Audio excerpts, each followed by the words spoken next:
요셉은 창세기에서 가장 많은 분량으로 묘사된 사람입니다. 창세기 37장에서 50장까지 무려 14장입니다. 출생은 창세기 30장에 나와 있습니다. 창세기에서 가장 많은 분량을 차지한 인물이 요셉이다라는, 아브라함보다 더 많습니다, 여러분. 꼭 이 사람은 우리가 죽기 전에 반드시 깊이 알고 죽어야 될 사람이다. 왜?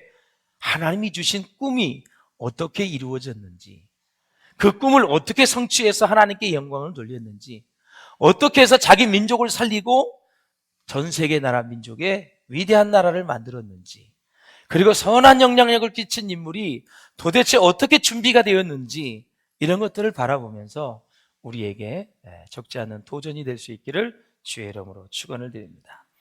자, 사랑하는 여러분, 요셉은 극도로 부당한 취급을 당했어도요, 결론적으로 얘기하면 다시 일어서서 시작한 사람이 바로 요셉이었다라는 것을 우리가 볼 수 있어요.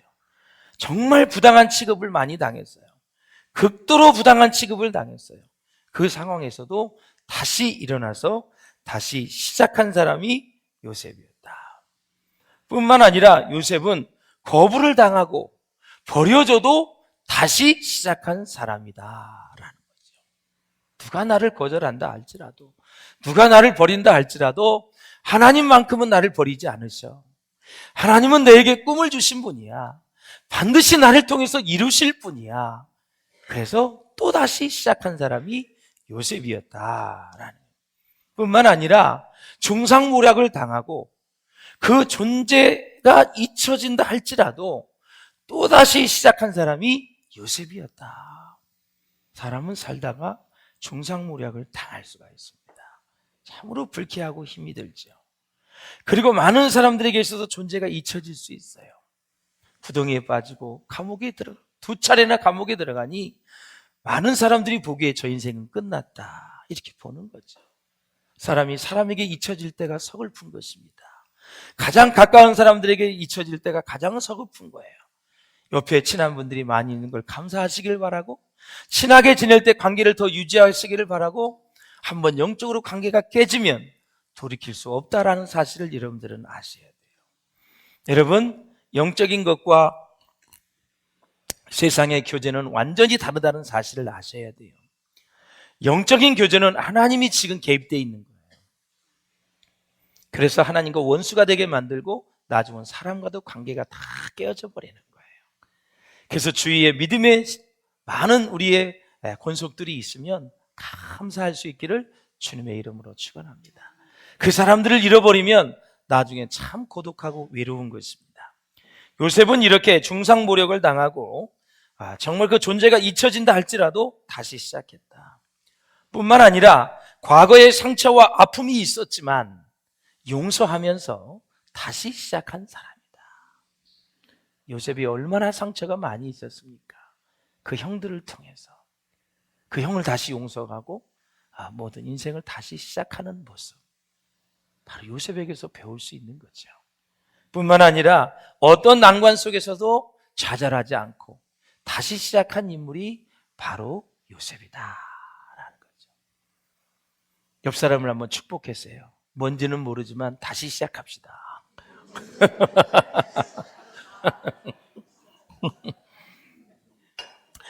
그렇습니다. 그래서 성경에 나오는 인물들 가운데 우리가 특히 더 사랑하고 존경하고 싶은 사람, 또 닮아가고 싶은 사람, 따르고 싶은 인물이 바로 하나님이 쓰셨던 요셉이라는 인물입니다.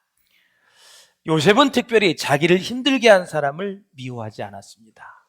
여러분, 영적으로 성장하는 비결을 가르쳐 드릴게요. 여러분들을 싫어하고 여러분들이 미워하는 사람들, 저 인간은 죽을 때까지 불가능이야, 이렇게 제껴버리고 미워하지 마십시오. 여러분들이 그렇게 제낀다고 해서 그 사람이 제껴지는 게 아니라 내 영적 성장이 거기서 멈추는 것입니다. 그러므로 끝까지 주님께 맡기고 용서하고 자비의 마음을 가지고 불쌍히 여기는 마음을 가지고 주님께 맡겨드리십시오.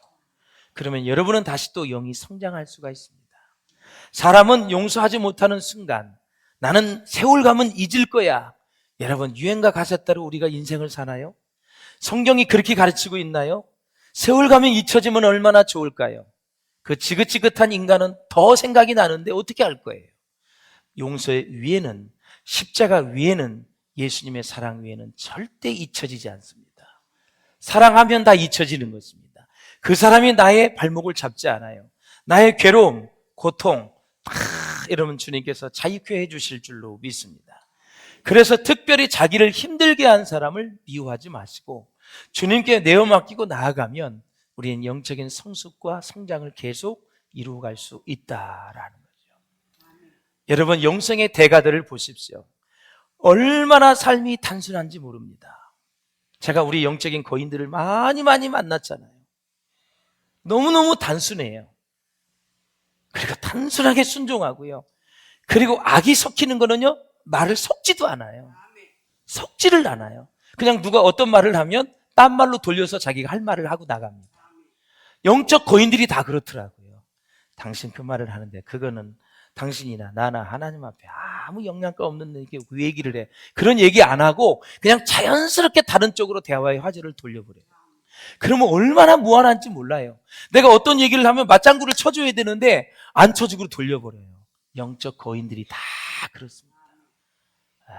이게 주님을 만난 영성의 사람들은 다 그렇게 해서 하나님의 뜻을 받고 하나님의 놀라운 축복을 누리며 사는 것을 볼 수가 있어요. 이 요셉은 최악의 상황을 최선의 축복으로 바꾼 사람의 대표적인 인물이다. 내 지금 상황이 최악이다. 그러면 요셉의 구덩이를 생각하세요.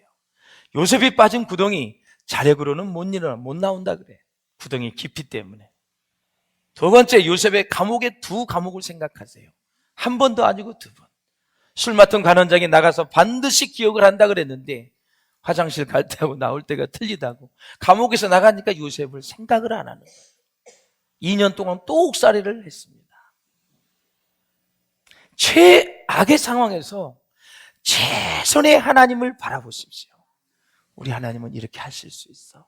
우리 하나님은 이 상황을 바꿀 수 있는 분이야. 이 사람은 이 사람을 변화시킬 수 있어. 이 환경을 다 만들어 가시는 분이 하나님이셔. 그러면서 하나님을 꼭 붙잡을 수 있기를 주의 이름으로 축원합니다.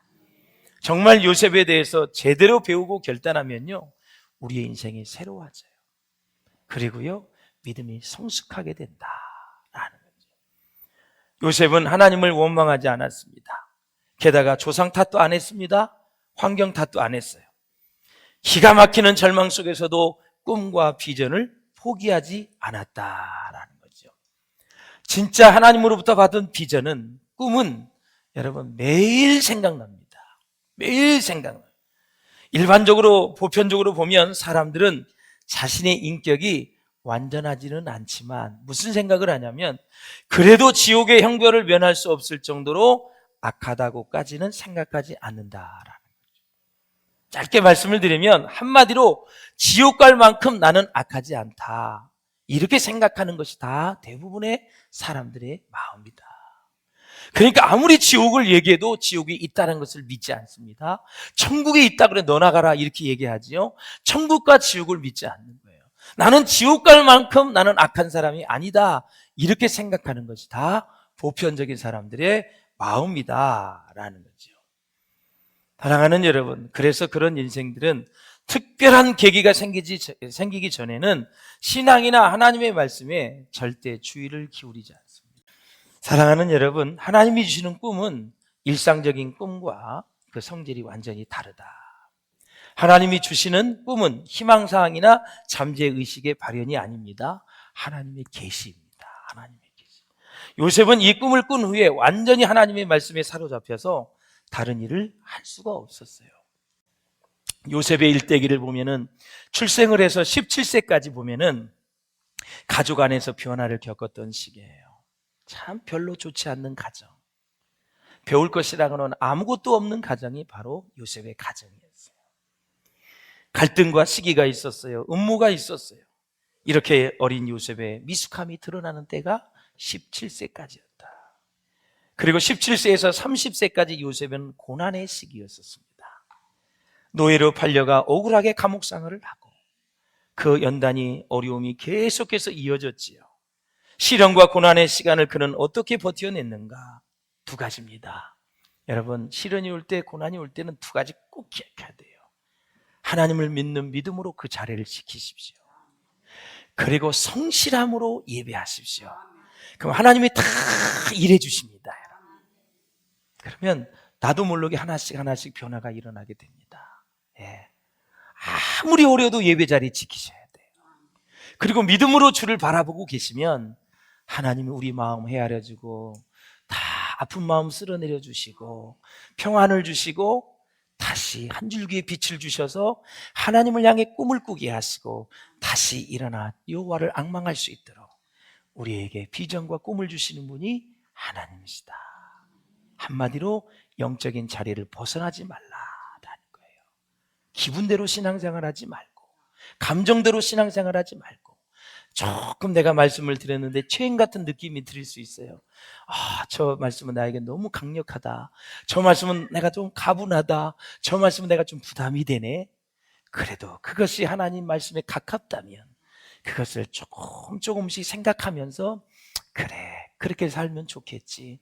그렇게 살아내면 또 하나님 기뻐하시겠지. 조금씩 인내하고 참고 또 인내하고 참고 그렇게 말씀을 묵상하면서 나아간다면 하나님께서 여러분들을 존귀한 그릇으로 써주실 줄로 믿습니다. 할렐루야.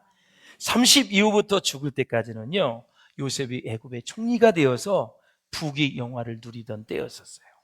형들에게 복수할 수 있는 때였습니다. 그런데 오히려 죽여도 현찮지 않는 그 형들을 용서하고 축복하지요. 그러면서 정리해보자면 요셉은 성공 이후에 더 성공한 사람이 된 것이다 라는 거예요. 이거를 설명해 드리자면 요셉은 신앙으로 생각해서 꿈을 받았어요. 하나님과 함께 했어요. 부귀 영화는 세상 것이에요. 그렇죠? 부귀 영화를 받았어요. 여기까지 끝나서 부귀 영화를 누리면 세상 사람이나 별다름 없었어요. 그런데 부귀 영화를 누리는 중에 형들을 용서했기 때문에 그 부귀 영화가 영적으로 포장이 되어진다라는 사실이에요. 그러니까 영적으로 그것을 다 필터링을 해야, 영적으로 다 포장을 해야 그게 위대한 인생이에요. 꿈을 주셔서 열심히 감옥살이하고 억울하셨지만 나 부귀 영화를 누리고 살고 있어. 여기서 끝나면 세상 사람과 다른 것이 하나도 없는데 그 부귀 영화의 총리의 자리에서 당장 저 놈들을 끌어내라. 무기징역을 살게 해라. 사형에 처하라. 이럴 수 있는 사람이 뒤돌아가서 아무도 안 보는 것을 울어요. 자기 아버지를 생각하고 자기 형들을 생각하면서 울어요. 그러면서 다시 나와서 하는 말씀이 하나님이 당신들 앞서서 나를 이 애굽에 보내서 하나님이 나를 보내서 지금 이렇게 내가 총리가 되어서 이제 이렇게 정말 총리가 되었는데 당신들을 이제 용서한다. 그래서 용서를 가지고 그게 부귀 영화를 완전히 포장하는 사람이 바로 요셉이었다. 그래서 하나님께서 꿈을 주시면 여러분 그 꿈의 내용의 마음을 완전히 빼앗길 뿐만 아니라 그 후에도 계속 그 말씀에 붙들리게 된다라는 거죠. 나중에는 그 꿈이 비전이 나를 이끌어가는 거죠. 힘들 때, 좌절할 때, 낭망할 때, 실망할 때, 모든 것을 포기하고 싶을 때 그래, 그거 하나님이 주신 건데 다시 일어나야지, 다시 회복해야지 이런 마음을 갖고 그 비전이 나를 또 이끌어가는 것이죠. 할렐루야. 세상으로 온 야망은, 나게로부터 온 야망은 하다가 힘이 들면 그냥 포기합니다. 에이씨, 도와주는 놈들도 없고 그냥 그만두자. 이렇게 생각하는, 왜? 자기로부터 왔기 때문에 자기를 위해서 하려는 마음을 가지면 그렇게 쉽게 포기가 되는 거죠. 하나님이 주신 것은 절대 낭망하지 않습니다. 성경의 인물들을 보면, 우리는 히브리서의 믿음의 선진들을 보면 분명히 알 수 있다라는 거죠. 참 요셉의 생애에서 신비스러운 점이 있습니다. 어떻게 이 야곱과 같은 아버지에게서 요셉이 나왔냐라는 것이죠. 야곱은 세 가지: 움켜쥐다, 사기꾼, 거짓말장이라는 이 세 개의 뜻이 있잖아요. 형 에서의 축복과 장자권을 훔쳤잖아요. 그것 때문에 평생 집 밖에서 방황하고 방황했던 사람이 바로 여러분 야곱이 아닙니까? 여러분. 그래서 야곱은 하나님께 기름 부음 받기 바로 전까지도요, 그 성품을 못 고친 인물이 바로 누구였느냐? 바로 야곱이었다. 야복 강가의 그 이전까지, 인생의 말년까지도 여러분 기름 부음 받기 전까지 못 고친 성품이 바로 야곱입니다. 그래서 일찍 성령 받고 일찍 거듭나고 일찍 능력을 받고 일찍 비전을 받는 건 놀라운 축복입니다. 내가 사랑하는 부모 밑에서 태어나고 그리고 그 부모가 예수를 잘 믿는 그 가정에서 태어나면 놀라운 축복이다라는 거죠. 그래서 야곱은 남자로서도 실패한 사람이고 아버지로서도 실패한 사람입니다. 그런데 어떻게 야곱 같은 사람에게서 요셉이 나왔냐라는 거죠. 이삭에게서 야곱이 나온 것도 놀랍습니다, 여러분. 또한 야곱에게서 요셉이 나온 것이 놀랍습니다. 요셉은 어머니를 일찍 잃었습니다. 요셉의 어머니 라헬은 요셉의 동생 베냐민을 낳다가 난산을 해서 죽었어요. 산부인과가 있었으면 할 수 있었는데 당시에 산부인과가 있었습니다. 난산을 하다 죽은 거예요. 여러분, 혹시 여러분의 부모가 일찍 돌아가셨다 할지라도, 여러분의 부모님이 한 분이 안 계신다 할지라도 낭망하지 마시고 절망하지 마시고 하나님이 간섭하시면 다 우리는 일어설 수가 있습니다. 할렐루야. 배다른 형제들이 많이 있었고 의붓 어머니가 3명이었습니다. 한 명만 있어도 힘든데 3명이나 있었어요. 얼마든지 상처를 입을 수 있는 그런 가정이었다라는 사실이에요. 그러므로 사랑하는 여러분, 우리 인생 가운데 부모가 이상적인 부모가 아닐 때 상처를 받습니다, 여러분. 그래서 성격이 삐뚤어지고 말도 곱게 하지 않습니다. 혈기를 부리고 시기하고 경쟁하며 거짓말을 하는 성품이 되기 쉽거든요. 그러므로 기억하십시오. 환경이 어려워도, 부모님이 어려워도 상처 없이 순전하게 잘 자랄 수 있다는 사실입니다. 부모님 때문에 고민하지 않기를 바랍니다. 정말 깊이 생각해 보면 잘난 부모도 없고 못난 부모도 없습니다. 잘난 부모도 없고 못난 부모도 없습니다. 왜 그럴까요? 우리의 진짜 부모는 하나님 아버지 한 분뿐입니다. 진짜 부모. 그분이 우리 할아버지 할머니를 만드셨고, 그분이 우리 아버지 어머니를 만드셨고, 그분이 나를 만드셨고 내 아내와 남편을 만드셨고, 그분이 내 자녀를 만드신 분입니다. 육신의 부모는 죄가 있습니다. 완벽한 교육을 할 수가 없고 완벽한 신앙생활을 가르칠 수도 없습니다. 흉내만 낼 뿐이죠. 우리의 인생의 근본을 고칠 수 있는 분은 하나님 한 분밖에 없습니다. 예수님, 성령님밖에 없습니다. 오직 진짜 부모는 하나님 아버지 한 분뿐이시다. 예? 사랑하는 여러분, 진정한 영적인 아버지 하나님만 의지할 수 있기를 주의 이름으로 축원합니다. 요셉은 믿음의 조상 아브라함과 이삭과 야곱이 살던 그 땅에 17년 동안 살았어요. 어려서부터 요셉은 하나님에 대한 교육을 받았다라는 거죠. 약속의 땅에 살았다는 것입니다. 이것이 한 인간이 성장하는데 얼마나 중요한 기초인지 모릅니다. 저는 저와 여러분의 자녀들이 교회 안에서 자라나기를 주의 이름으로 축원합니다. 여러분의 자녀들이 믿음의 가정에서 자라가기를 축원합니다. 가끔 우리 어린아이들의 학생들이 교회에 와서 막 뛰기도 하고 놀기도 하고 한 사람도 미워하지 마시고 그들을 격려해서 축복해 주시기를 바랍니다. 그래서 우리의 자녀들이 하나님의 말씀을 듣고 하나님의 인간을 얼마나 사랑하신지에 대한 하나님의 러브스토리를 듣고 그리고 하나님 앞에 예배하며 자라가는 그런 무척 소중한 경험들을 교회에서 경험한다면 얼마나 좋을 것 같아요. 더군다나 예배를 돕는 성가대, 우리 찬양대, 안내위원들, 방송실에서 일하는 분들, 악기를 다루는 분들, 예배와 관련된 사역에 봉사하는 것은 특권 중에 특권이다라는 거죠. 삶의 존재 이유가 예배이기 때문에, 경배이기 때문에 이 일에 관련된 사람들은 다 특권을 가진 사람들이다. 자, 야곱이 요셉을 다루는 방식과 하나님이 요셉을 다루는 방식이 다릅니다. 야곱은 요셉을 막 채소것도 사주고 최선을 다해서 뭐 해줬어요. 그런데 일어나는 일은 결과는 싸움박질밖에 없었고 시기와 질투밖에 없었어요. 그러나 하나님이 야곱의 품 안에 있는 요셉을 끄집어냈어요. 그래서 노예로 만들고 감옥에 넣고 웅덩이도 넣고 13년 동안 강훈련을 시켰어요. 결과는 어떻게 달라요? 인간적으로 잘해주려는 이런 모습 속에서는 시기와 다툼과 분열이 있었고, 하나님께서 옥에 넣고 그 다음에 억울함을 가지고 여러 가지 훈련을 시켰던 이 13년의 세월을 지난 다음에 결론은 어떻습니까? 완전히 다르죠. 여러분, 진정 여러분의 자녀를 사랑한다면 광야로 보낼 수 있기를 주의 이름으로 축원합니다. 오냐오냐해서 다 대주지 마시고 돈 벌게 하세요. 유학을 가도 일을 해야 돼요. 부모가 잘 산다고 그냥 착착착 대주면 절대 영이 성장하지 않아요. 부지런히 일을 하면서 재정의 어려움도 좀 느껴보고, 그래야 하나님의 감사가 깊어지는 거고, 그러면서 부모의 사랑도 아는 거지. 여러분, 착착착 해주면 부모에게 감사할 줄 알까? 전혀 no. 그리고 하나님한테도 절대 그렇게 안 해요. 어려움을 당해봐야, 부족해봐야 채워질 때 감사하는 거예요. 광야로 내보낼 수 있기를 바랍니다. 마지막 해석의 핵심을 한번 보겠습니다. 우리가 밭에서 곡식을 묵더니, 요셉의 모든 가족은 목동이에요. 추수를 하는 사람이 아니에요. 근데 갑자기 농사일이 지금 비전으로 나왔어요. 꿈에 나왔어요.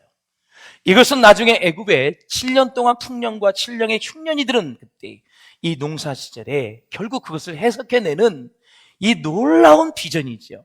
그 앞으로 일어날 일들에 대해서 하나님이 다 보여주신 거예요. 왜 우리는 양을 치는데 이 곡식단이 보이지? 전혀 맞지 않는데, 그럼에도 불구하고 미래에 일어날 일들을 하나님이 다 보여주셨다라는 거죠. 그리고 나서 이제 요셉이 형들의 이제 먼 곳에 가서 이제 양들을 치는데 심부름을 시켜서 점심 좀 갖다 주라고. 요셉이 있었던 곳이 헤브론이고 세겜이 있는 곳이 형들이 있었어요. 키로가 70km입니다. 그걸 도시락을 들고 가는 거예요. 갔다 오면 140km입니다. 이걸 순종하기가 쉽지 않습니다, 여러분. 그래서 요셉이 순종의 대명사라는 거고, 요셉은 형들을 사랑하고 존경했다라는 것을 우리가 볼 수가 있어요. 자, 그래서 사랑하는 여기서 보면은 우리가 하나님 학교에 들어가면 순종의 학교에 들어갔다 그래요. 자, 앤드류 모레이가 뭐라 그랬는지 한번 읽어보세요. 앤드류 모레이, 시작. 우리는 그리스도인이 되는 그 순간부터 순종의 학교에 입학한다. 아멘. 예수 믿는 순간부터 뭘 배워야 되냐면 순종을 배우셔야 된다. 왜 배워요? 순종하기 위해서. 어려워도 순종하고, 까다로워도 순종하고, 마음에 안 맞아도 순종하고, 이성에 안 맞아도 순종하고, 하나님의 말씀이니까 순종하는 거예요. 할렐루야. 사탄의 별명이 뭐예요? 불순종의 영입니다. 사단은 순종하지 못하게 만드는 존재예요. 하나님은 순종하는 사람을 쓰십니다. 이걸 방해하는 게 사단의 세력이다라는 것. 사랑하는 여러분, 말씀을 맺겠습니다. 이 비전의 사람은 동시에 고난의 사람인데, 이 바로 요셉이 꿈을 이루기 위해 치렀던 대가가 얼마나 많이 있었는지 한번 생각해 보고, 어떻게 이제 다음 주부터 극복해 가는지 하나씩 하나씩 살펴보면서 은혜를 나누겠는데, 하나님의 비전의 사람은 동시에 고난을 받는 사람이라는 걸 잊지 마시고, 여러분의 고난이 크고 어려움이 크다면 하나님이 나를 크게 쓰시려는구나, 하나님이 나를 위대하게 쓰시려는구나 생각하시고, 그 고난 속에서 오직 주님만 바라보시고 순종의 마음으로 나아가시는 우리 모두가 될 수 있기를 주님의 이름으로 축원합니다.